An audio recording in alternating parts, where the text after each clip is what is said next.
Hi hello welcome to BRK health. నేను మీ కీర్తి. ఈరోజు మనతో పాటు ఉన్నారు traditional healer and herbalist Anjaneya Raju garu మనతో పాటు ఉన్నారు. సార్ని అడిగి మనకున్న డౌట్స్ క్లారిఫై చేసుకుందాం. నమస్కారం సార్. సార్, ఇప్పుడు ఉన్న ప్రాబ్లము అంటే షుగర్తో చాలామంది బాధపడుతున్నారు, ఏజ్తో సంబంధం లేకుండా. ఇప్పుడు చూసుకున్నట్లయితే పుట్టిన పిల్లలకు కూడా షుగర్ వచ్చే అవకాశం ఉంటుంది, వస్తుంది కూడా సార్. మనం చూసుకుంటే దాంట్లో మళ్ళీ షుగర్లో కూడా టైప్ 1 టైప్ 2 అని ఇలాగా వస్తున్నాయి సార్. ఈ షుగర్ వచ్చిన వాళ్ళు షుగర్ని రివర్స్ చేసుకునే అవకాశం ఉంటుందంటారా సార్? రాకుండా చేసుకుంటేనమ్మా రివర్స్ గురించి తర్వాత ఆలోచించవచ్చు. ఏ విధంగా అంటే మనం వచ్చాక మందులు మింగే కన్నా రాకుండా చేసుకోవడం అనేది చాలా ఇంపార్టెంట్. ఇక్కడ రాకుండా ఉండాలి. అసలు ఎందుకు వస్తుందో మాట్లాడుకుందాం. ఎందుకంటే కేసులు ఎందుకు పెరిగిపోతున్నాయి. ఒకప్పుడు షుగర్ వ్యాధి ఉందంటే ఏదో ఒక విలేజ్ ఉంటే ఒక 2000 మంది ఉంటే ఆడికి షుగర్ ఉందంటారా, ఆడికి షుగర్ ఉందంటే అంటే ఒక 2000 మందిలో ఒకళ్ళిద్దరికి ఉంటే అది విచిత్రంగా చెప్పుకునేవారు. ఈరోజు 2000 మంది ఉంటే 500 మందికి షుగర్ ఉందన్నమాట. మోర్ దెన్ 30%, 25% షుగర్ వ్యాధి వస్తుంది. ఎందుకు వస్తుంది అది ఆలోచించాలండి ముందర. రివర్స్ అవుతుందా లేదా అనేది తర్వాత చూద్దాం. అసలు రాకుండా చేసుకుంటే కనుక మనం చాలా హ్యాపీ ఫీల్ అవ్వచ్చు కదమ్మా. రాకుండా చేసుకోవాలి అంటే ముందర ఫుడ్ హ్యాబిట్స్ మార్చుకోవాలండి. ఈ కెమికల్స్ వాడే ఫుడ్స్ మనం తినకూడదు, తగ్గించుకోవాలి. అదేవిధంగా జంక్ ఫుడ్స్ తగ్గించుకోవాలి. టైంకి ఫుడ్ తినాలి. ఈ 3 పాటించడం వల్ల చాలా వరకు బయటపడవచ్చు. వచ్చిన వాళ్ళు బయటపడవచ్చు, రాకుండా చేసుకోవచ్చు. ఎప్పుడైతే మీరు ఈ కెమికల్స్ వాడిని అనేక రకాలైన హార్డ్ మెటల్స్ ఉంటాయి వాటిలో, లెడ్ కూడా ఉంది కొన్ని స్ప్రేయింగ్లో, ఇవన్నీ వెళ్ళడం వల్ల ఏమవుతుందంటే ఈ షుగర్ రావడానికి కారణం మెయిన్ లివర్ అమ్మ. లివర్ పక్కనే ప్యాంక్రియాస్ ఉంటుంది. ఫ్లామ గ్రంథి అంటారు అనుకుంటా దాన్ని తెలుగులో. ఇన్సులిన్ అది రిలీజ్ చేయట్లేదు, అందుకు ఇన్సులిన్ ఇంజక్షన్. అది ఇన్సులిన్ రిలీజ్ చేయట్లేదు కాబట్టి నీ బాడీకి సరిపడలేదు కాబట్టి ట్యాబ్లెట్. అది రిలీజ్ చేయకపోవడం వల్ల జరుగుతుంది తప్ప న్యాచురల్గా వచ్చింది కాదు. అప్పుడు ఏం చేయాలమ్మా మనం? దాన్ని రిలీజ్ చేసి లేక బాగు చేయగలిగితే రివర్స్ అవటం జరుగుతుంది. అది ఎందుకు రిలీజ్ చేయట్లేదు అంటే ఏ అయితే ఈ కల్మషం పొల్యూషన్ అనేది, ఆహారంలో ఉన్న పొల్యూషన్, గాలిలో ఉన్న పొల్యూషన్, వీటి వల్ల ఏమవుతుందంటే ఈ ఆర్గాన్స్ వాటి పైన ఇది చేయలేకపోతున్నాయి. ఏదైతే కల్మషం టాక్సిన్స్ ఉన్నాయో ఈ ఆర్గాన్లోకి వెళ్ళేసరికి ఏమవుతుంది, ఆర్గాన్ గట్టిపడిపోవడం, వర్క్ తగ్గించుకోవడం, ఇటువంటి పనులు చేస్తాం. చేయడం వల్ల ఏమవుతుంది, అప్పుడు మనకి ఆటోమేటిక్గా ఈ షుగర్ బ్యాలెన్స్ అనేది పోతుంది. ఇందులో మళ్ళీ మూత్రంలో వచ్చేది, బ్లడ్లో వచ్చేది, 2 రకాలు. ఇక్కడ యూరిన్ షుగర్ అంటారు, బ్లడ్ షుగర్ అంటారు. మీరు అన్నట్టు టైప్ 1, టైప్ 2. టైప్ 1 ఏంటంటే పుట్టినప్పటి నుంచి ఉండేది, అది దానికి మందు లేదంటారు. మామూలుగా కూడా మందు ఉన్నట్టు కాదమ్మా, ఇది సబ్సైడ్ చేస్తున్నాం మనం. ప్రాబ్లం అనేది పూర్తిగా పోవట్లేదు కదా, ప్రాబ్లం అనేది పూర్తిగా పోవట్లేదు. ప్లస్ ఇంకోటి ఏంటంటే 50 mg తోటి మొదలు పెడితే 1000 mgకి వెళ్ళి ఆ తర్వాత ఇన్సులిన్లోకి వెళ్ళి ఆ తర్వాత అలా పెరుగుతూనే ఉంది మెడిసిన్ అనేది. నా మెడిసిన్ తగ్గించడం అనేది లేదు ఇక్కడ. తగ్గాలి అంటే ఏం చేయాలమ్మా, అనేక రకాలైన జాగ్రత్తలు పాటించాలండి. అన్నిటికంటే ఇంపార్టెంట్ అంటే వ్యాయామం. వ్యాయామం అనేది చాలా ఇంపార్టెంట్ అన్నమాట శరీరానికి. వ్యాయామం చేసినప్పుడు ఏమవుతుందంటే మీ బాడీ అంతా బ్లడ్ ఫ్లో పర్ఫెక్ట్గా వెళ్తుంది. మీరు వ్యాయామం చేసినప్పుడు శ్వాస ఎక్కువ తీసుకుంటారు కాబట్టి ఆ ఆక్సిజన్ అనేది లంగ్స్ అబ్జర్వ్ చేసుకుని బ్లడ్లో కలుపుతాయి కాబట్టి ఆ బ్లడ్ ద్వారా మీ శరీరం అంతా ఆక్సిజన్ తిరుగుతుంది కాబట్టి ఏదైతే గట్టిపడిపోయి అక్కడ వర్క్ చేయలేకపోతుందో అక్కడ కూడా కొత్త బ్లడ్ వెళ్ళింది అనుకోండి, ఆటోమేటిక్గా దాంతో ఆక్సిజన్ వెళ్ళింది అనుకోండి, అక్కడ కొత్త సెల్స్ పుట్టి అక్కడ ఏ అయితే పేరుకుపోయినాయో అవి బయటికి రావడం మొదలుపెట్టినాయి అనుకోండి, అప్పుడు ఆటోమేటిక్గా మళ్ళీ ఆర్గాన్ పనిచేయడానికి అవకాశం ఉంది. దాన్ని బయటికి రావాలంటే ఏం చేయాలి, డీటాక్స్. బాడీని డీటాక్స్ చేయాలమ్మా కంపల్సరీగా. ఆ డీటాక్స్ చేసే సిస్టమే పంచకర్మ అంటారు ఆయుర్వేదంలో. రకరకాలుగా చేస్తారు అన్నమాట. అలాగే మెడిసిన్స్ తోటి కూడా బ్రహ్మాండమైన డీటాక్స్ చేయొచ్చండి.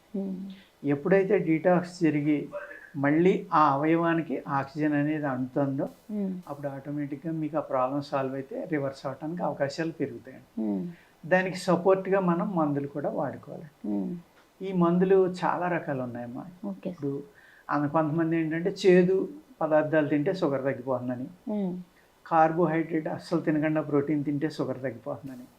అప్పుడు ఏమవుతుందమ్మా, కార్బోహైడ్రేట్ మీకు అలవాటు అయిపోయింది, మీరు సడన్గా మానేసి ఓన్లీ ప్రోటీన్ తింటున్నారు అనుకోండి, అనేక రకాల సైడ్ ఎఫెక్ట్లు వస్తాయి, కిడ్నీలు కూడా ఎఫెక్ట్ అవుతాయి. అదేవిధంగా కార్బోహైడ్రేట్ తిని వాళ్ళు సడన్గా మానితే బాడీలో ఆక్సిజన్ లెవెల్స్ తగ్గి బ్రెయిన్కి ఆక్సిజన్ లెవెల్ తగ్గి బ్రెయిన్ ఇబ్బంది పడటానికి అవకాశం ఉందండి, వర్టిగో లాంటివి రావడానికి. సడన్గా మానేయకూడదు, స్లోగా తగ్గించుకుంటా కొద్ది రోజులు ఇది తింటా కొద్ది రోజులు అది తింటా. అదేవిధంగా గోధుమ తినండి స్లోగా అవుతుంది అని చెప్పేవారమ్మ. ఇప్పుడు అదే డాక్టర్లు ఏమంటున్నారంటే అందులో గ్లూటెన్ ఉంటుంది కాబట్టి మీరు గోధుమ ఆహారం అలవాటు చేసుకుంటే జీవితంలో ఇంక షుగర్ తగ్గదు.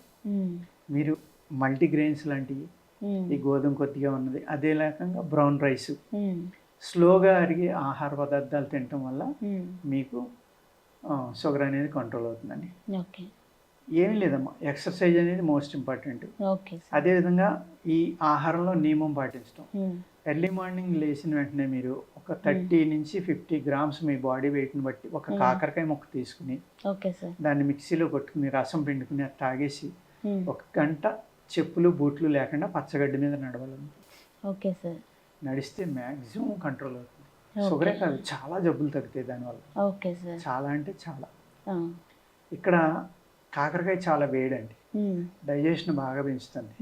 ఎక్కడ పని చేస్తుందమ్మా? అది లివర్ మీద. ఎప్పుడైతే లివర్ హ్యాపీగా ఉండి లివర్లో కల్మషం లేదో ఆ ప్యాంక్రియాస్లో కల్మషం ఉన్నది కూడా వెనక రావడం మొదలవుతుంది. అదేవిధంగా తేలిగ్గా అరిగే ఆహార పదార్థాలు కాకుండా స్లోగా అరిగే ఆహార పదార్థాలను తినాలి. అవి ఏంటి అంటే బార్లీ బియ్యం అని ఎవలు అంటాము, జవ్ అంటారు హిందీలో. నా తిని అంతా అది ఎక్కువ వాడతారమ్మా, మనకి పెద్దగా అలవాట్లేదు. మనకి గోధుమ రైసే అలవాటు మనకి, లేదా జొన్నలు.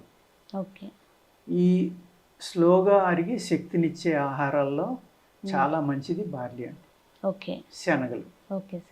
ఈ రెండు కనుక శనగలు ఒక వంతు, బార్లీ హాఫ్, లేకపోతే బార్లీ 1 శనగలు హాఫ్, ఇలా కలుపుకుని వీటిని ఆహారంగా తీసుకుంటారు రకరకాల రూపాల్లో. దోశల కిందో, రొట్టెల కిందో, లేకపోతే 2 ఉడకబెట్టుకుని ఏదో చేసుకోవడం, కాస్త తాలింపు పెట్టుకుని అవి తింటాం. ఇలాంటి హై ప్రోటీన్ స్లోగా అరిగేవి శరీరానికి శక్తినిచ్చాయి. ఇవి తీసుకోవడం వల్ల ఏమవుతుందంటే మీకు ఆకలి అనేది తొందరగా అవుతాం. అతిగా తినరు మీరు. ఎప్పుడైతే డైజెషన్ తగ్గి మీరు అతిగా తినడం తగ్గించారో ఈ గ్లూకోజ్ పుట్టడం అనేది తగ్గుతుంది కదా ఆటోమేటిక్గా మీ బాడీలో. రైస్, వైట్ రైస్ తిన్నారనుకోండి, అది గంటలో అరిగిపోవటం వల్ల ఏమవుతుందంటే అందులో కార్బోహైడ్రేట్స్ అతిగా ఉంటాయి, ఎన్నో ఉంటాయి, బాగా ఎక్కువ పర్సెంటేజ్.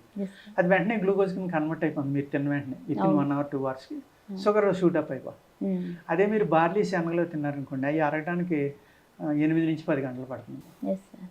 అప్పుడు ఏమవుతుంది, స్లోగా ఇన్సులిన్ బాడీలోకి షుగర్ వెళ్తుంది కాబట్టి ఈ లెవెల్స్ మారిపోకుండా ఆగడానికి అవకాశం ఉంది.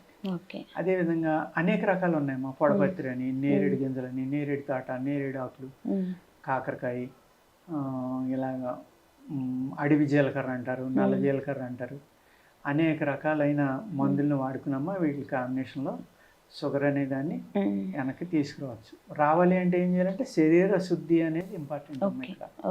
ఏ వ్యాధికైనా సరే, నాట్ ఓన్లీ డయాబెటిక్, ఏ వ్యాధికైనా మీరు మీ బాడీని శుద్ధి చేసి మీ బాడీలో ఉన్న నర్వస్ సిస్టమ్ అంతా ఆక్సిజన్ అందిలా చేయగలిగితే ఆటోమేటిక్గా ఆ వ్యాధి నుంచి బయటపడటానికి అవకాశం ఉంది.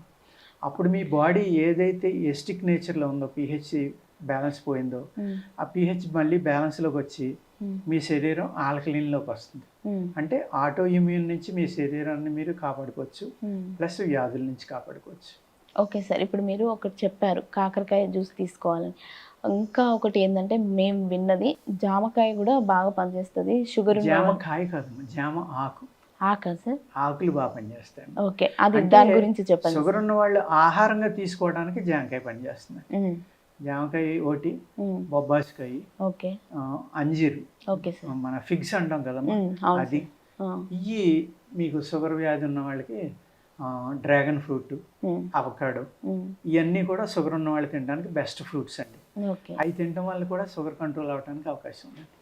అవకాడో, డ్రాగన్ ఫ్రూట్ అనేది బాడీని డిజనరేట్ చేస్తున్నాం, అవి యాంటీ ఆక్సిడెంట్స్. అంజీరు కూడా ఈవెన్.